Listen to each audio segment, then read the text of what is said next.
MSP Bowlers. Our last game just tatanungin ended. dito. And let's congratulate Mr. Mel Tablasa for being the tatanungin best sa akin, bowler pakiramdam pag for ginagawa. tonight.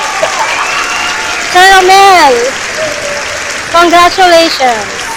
Ano pong nararamdaman mo na best bowler ka for our second game? Hindi ko nga po ina-expect kasi siyempre laro-laro, medyo may edad na tayo.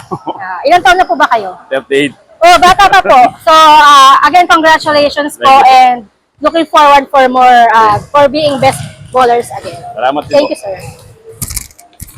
Our All-Star game just ended and let's move forward for our next game. Thank you and back to you, MSP.